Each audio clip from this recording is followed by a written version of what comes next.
April 5th, 1806. From Megasplio to Vostitsa. Set out at 8:20. Our road descends the mountain by a narrow zigzag path among bushes. At 8:40, cross the river by a bridge. Zakloru is 5 minutes beyond, a village having two small mahalas on the left bank of the river, and a third on the right. We proceed along the side of a bare mountain above the left bank. At 9, quitting the river, which pursues its course northward towards the sea, through a narrow ravine bordered by precipices, we turn to the left up a valley formed by a branch of the river. After skirting the right bank of the stream a little way, cross it, and mount the ridge over the left bank, leaving Dumena on the side of the opposite mountain, half a mile on the left. At 9:40, having arrived at the top of the ridge, we look down on the Corinthian Gulf, descend, and then cross another ridge, on the summit of which, at 10:25, we halt 5 minutes. Here is a fine view of the opposite part of Rumeli. Parnassus and the mountains near Salona are very conspicuous. Below us is a hollow of cultivated land and pasture, with small streams running into the Calavrita River, which is at no great distance on the right. Proceed along the side of the hill and halt 5 minutes at a fountain. 8 minutes beyond, I arrive at 11 at the site of an ancient town. It stood on the lowest part of the ridge, which separates the course of the feeders of the Calavrita River from the waters flowing to another stream, which joins the sea at 2 miles to the westward of the former, and is called the River of Buchusia. The Hellenic remains consist of several foundations and pieces of wall, of some of which there are 2 or 3 courses still extant. The city was on the eastern face of the ridge, looking towards the Calavrita River. I conceive it to have been Chaeronea. Proceeding obliquely down the mountain, which forms the eastern side of the ravine of the river Buchusia, we arrive at 11:35 at a derveni or guardhouse. The sides of these mountains are beautifully variegated with pines and shrubs, and clothed with a fine pasture. 11:55 arrive at the spot where the river emerges from the ravine into the maritime plain, which widens from hence to Vostitsa. Immediately afterwards we cross the river and proceed along the plain. At 1:30 cross the river of Vostitsa, a rapid stream, difficult to pass after rains. At 2 arrive in the middle of the town of Vostitsa. The river is formed from several tributaries, of which the sources are near Iovlasi and in the summits to the eastward of that place. The united stream flows from thence between the mountains of Vohidias and Klokos and enters the plain immediately behind Vostitsa, after which it makes a circuit to the right, so as to join the sea between 2 and 3 miles to the eastward of the town. This is from Leek, Travels in the Morea, Volume 3, which was published in 1830, pages 182 through 185. I'm Jen Globius, and this is the Halanaki Deep Dive, a podcast about mapping and analysis for historical and archaeological research. In this episode, I'll discuss the landscape of Vostitsa, part of which was described by Leek during his second journey in the Morea in 1806 in the passage that I just read. I also want to let you know that I have created maps related to this episode, which you can view on the Halanaki website. The link to the page with the maps for this episode is in the show notes. Let's dive in.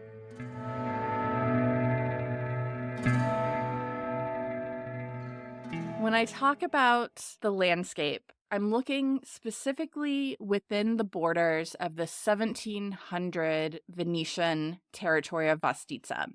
Now, the 1463 places in the Ottoman Defter go further south towards Calavrita and further into the higher mountains.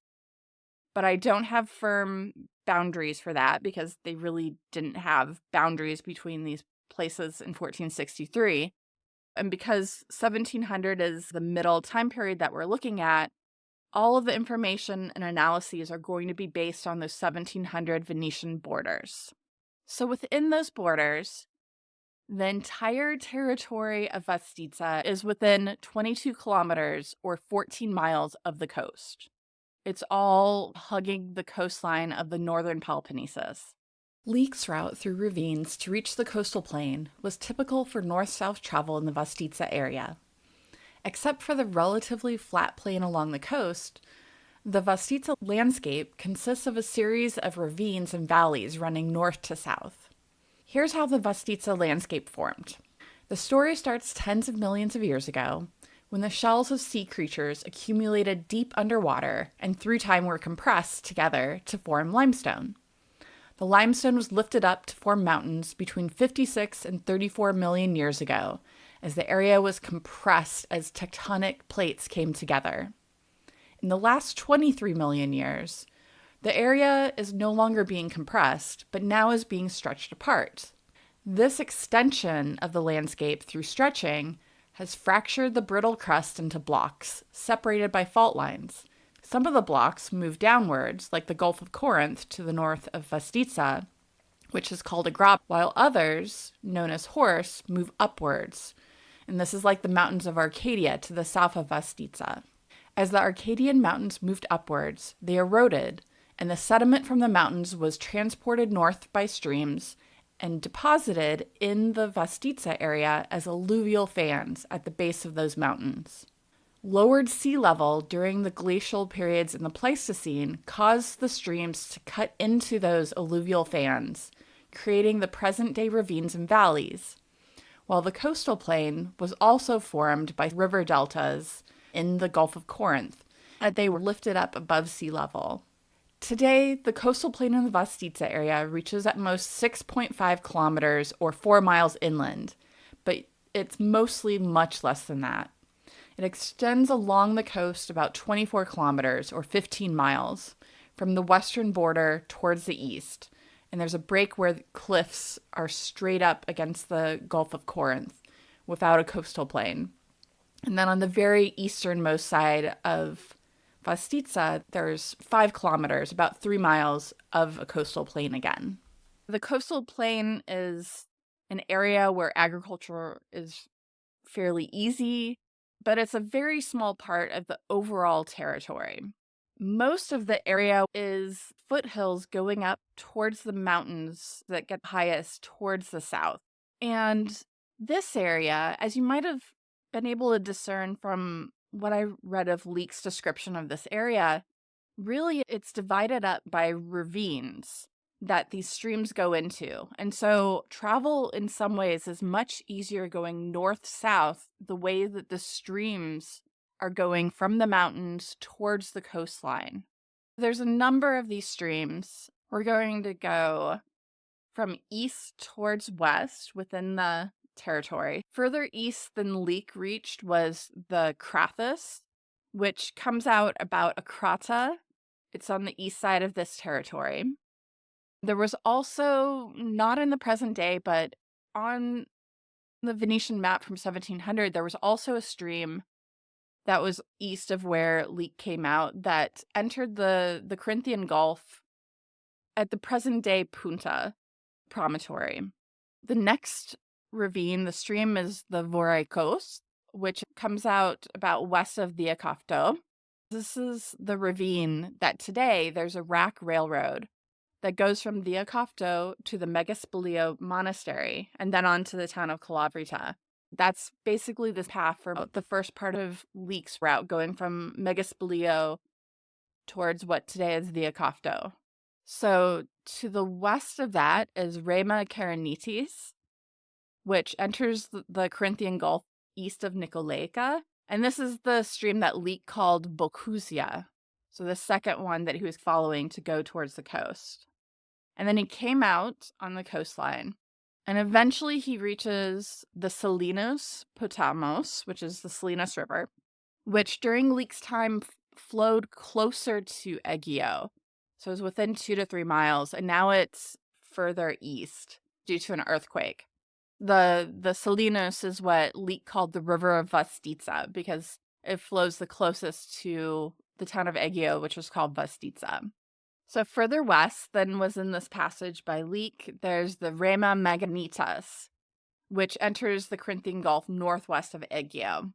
Many of these streams, especially on the eastern side, have very sharp ravines, especially away from the coast.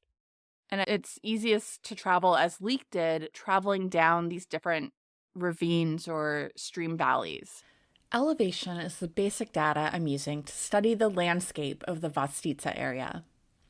The elevation data is in a digital elevation model, also known as a DEM.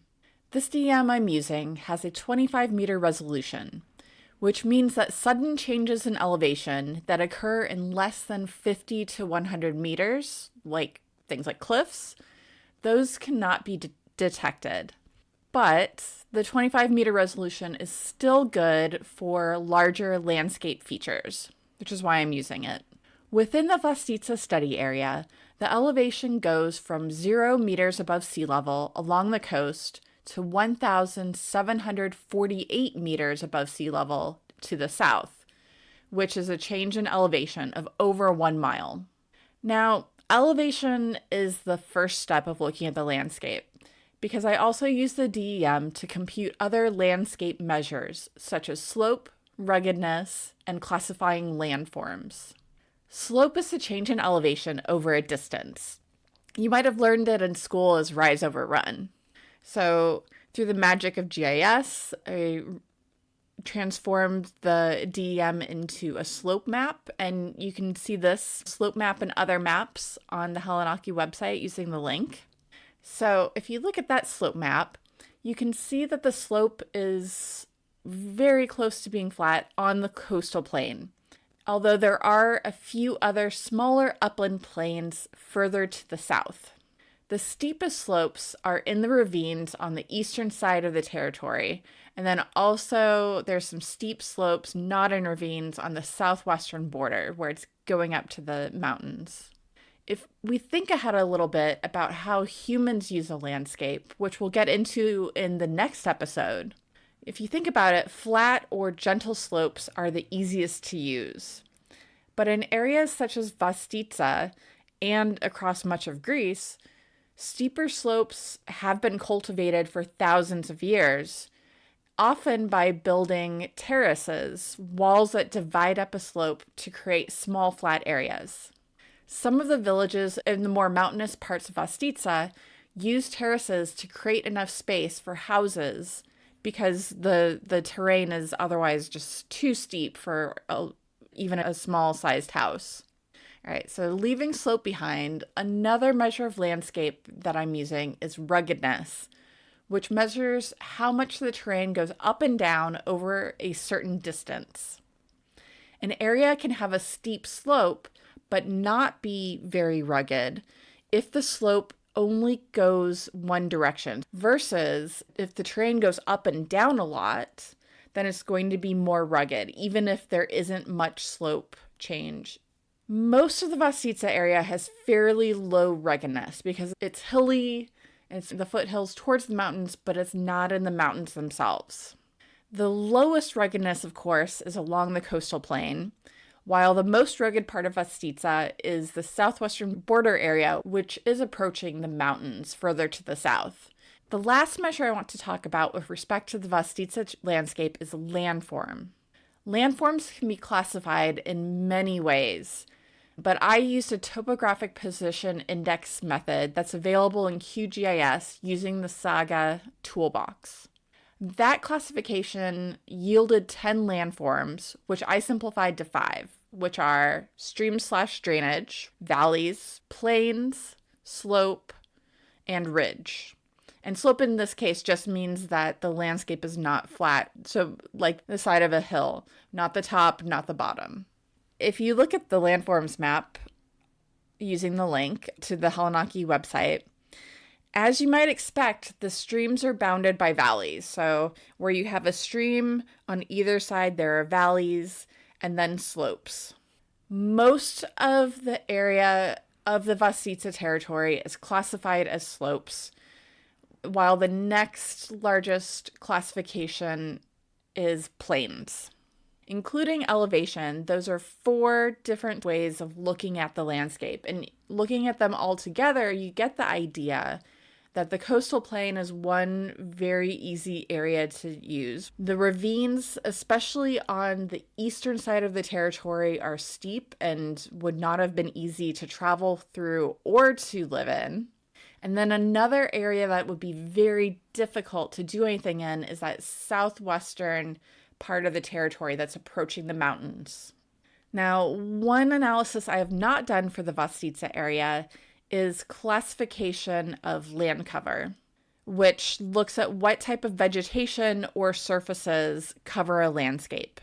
From my own observations from my travels in the Vostitsa area, I know that the more rugged areas and in the ravines are forested with pine trees, while more gentle slopes are cultivated with olive trees or vineyards. Very little of the area is cultivated with grains in the present day, but in the past, grain would have been cultivated underneath olive trees and much more widely when people were growing grain for their own consumption. So those are some of the basics about the landscape. Let's talk about a few processes that can affect the landscape itself. I was making my first trip to the Vostitsa area in 2004. Exploring the landscape, I was driving around, and I stopped for lunch near this place called Sivlos. It's a small taverna. The person working had some English, and I had a little bit of Greek, and we were able to communicate enough, and we ended up talking. I told him a little bit about what I was doing, and he told me the story of a giant landslide that he said happened during his grandparents' time that had reshaped the landscape.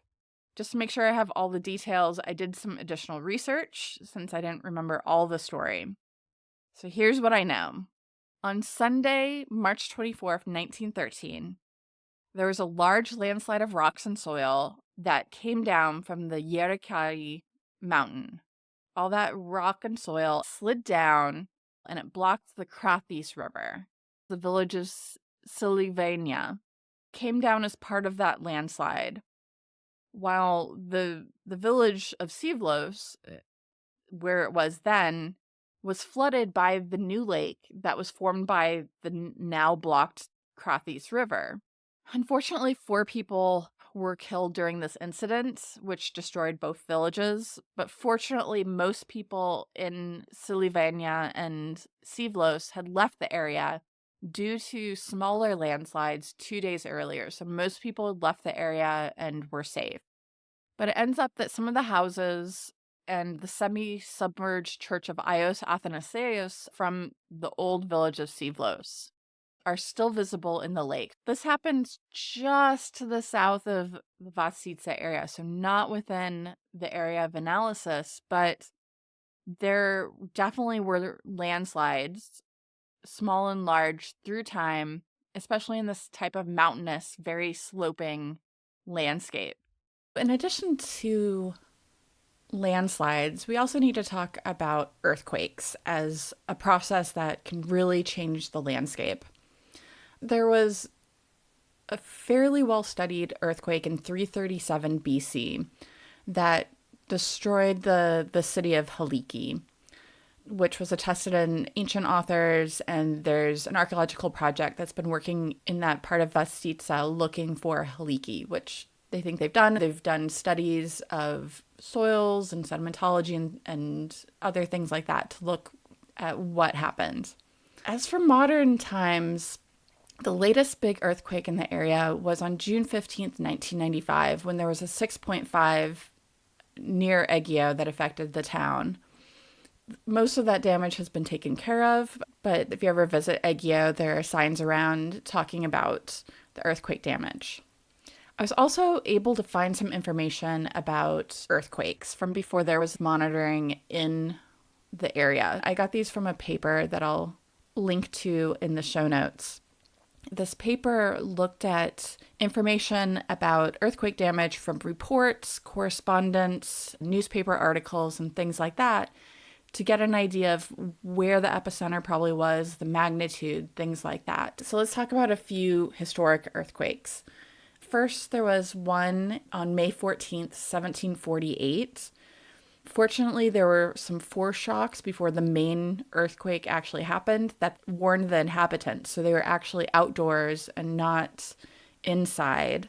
There were very few casualties, but otherwise, this earthquake caused a lot of damage. There were houses, churches, towers all fell down.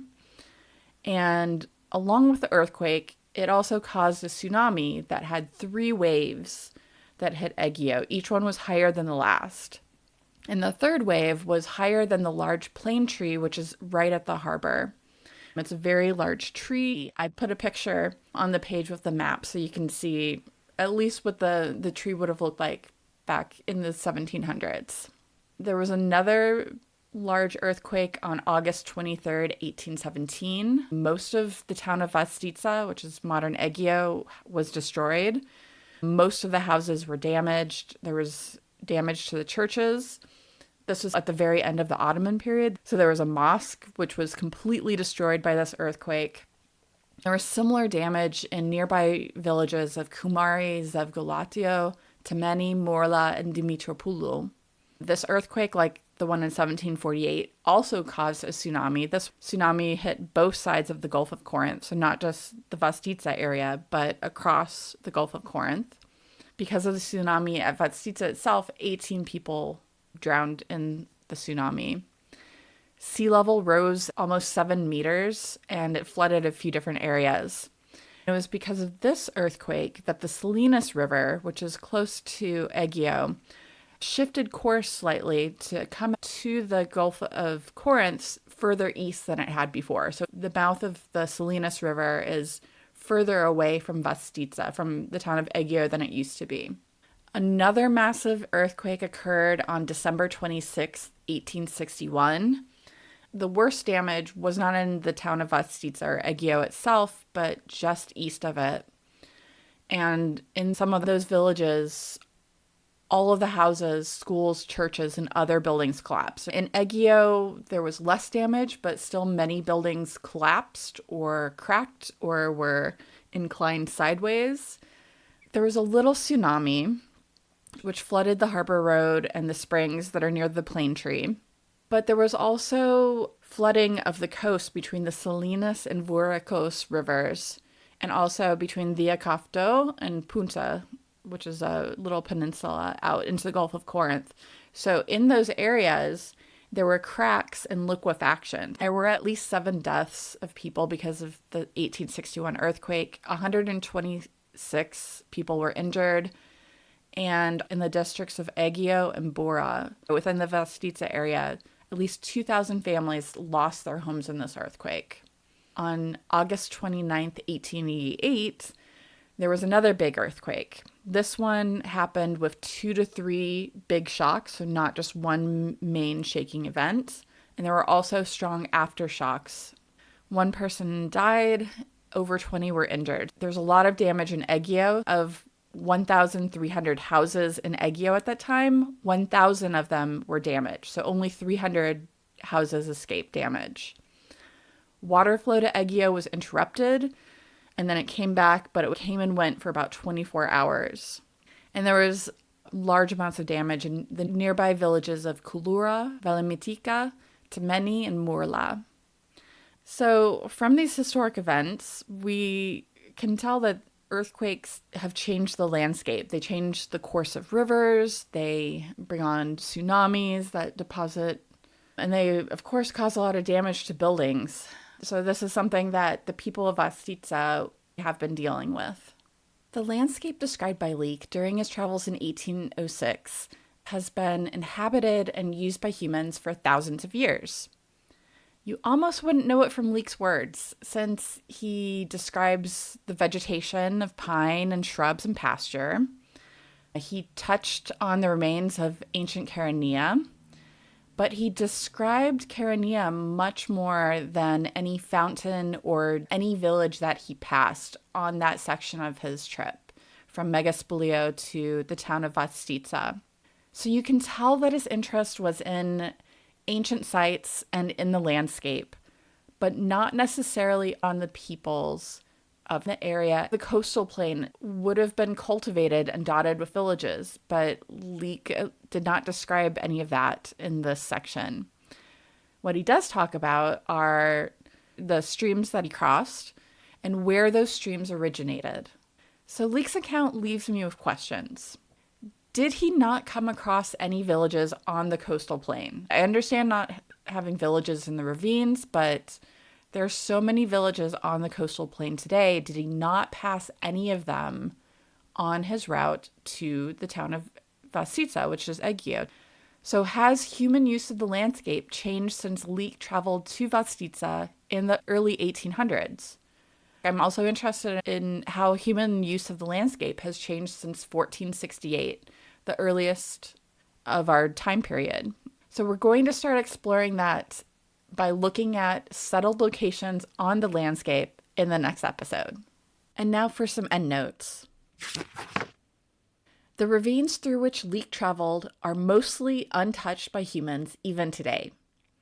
There is a rack railroad that travels from the town of Diakofto near the coast up through the ravine to the monastery of Megaspilio, which is where Leek began his entry that I read. And then the railroad continues on to the town of Kalavrita. It's a beautiful journey, which I highly recommend if you ever travel to that part of Greece. The information about historic earthquakes came from a 2017 article by Albini and others titled Large 18th-19th Century Earthquakes in Western Gulf of Corinth with Reappraised Size and Location. I thought the article was a really cool use of archival research into correspondence, official reports, and newspaper articles, and then using that information to study the magnitude and impacts of earthquakes in areas without other data. And I will be using some information from this article again in a few episodes. The information about the Sivlos landslide is on the Greek version of the Wikipedia page for Sivlos. It's not on the English version, but if you have Chrome, it can translate from the Greek to English automatically. A link to that Wikipedia article is also in the show notes. Thanks for listening. Email questions or comments to deepdive@hellenaki.com or ask them on the Hellenaki Deep Dive Facebook page. Show notes with links to resources mentioned in this episode will be available at hellenaki.com. That's HELONAKI.com. You can also find ways to support the show, now including merch such as t-shirts, mugs, and stickers with the Hellenaki Deep Dive logo at hellenaki.com/support. My thanks to Patreon supporters at the Geospatial Analyst level, Leah Varel and Janice and Jerry Farrell. Your support keeps the Hellenaki Deep Dive going. The Hellenaki Deep Dive is written and produced by me, Jen Globius of the Hellenaki. The theme music is Deep Ocean, instrumental by Dan O of danosongs.com. Additional sounds from zapsplat.com. Thanks for listening.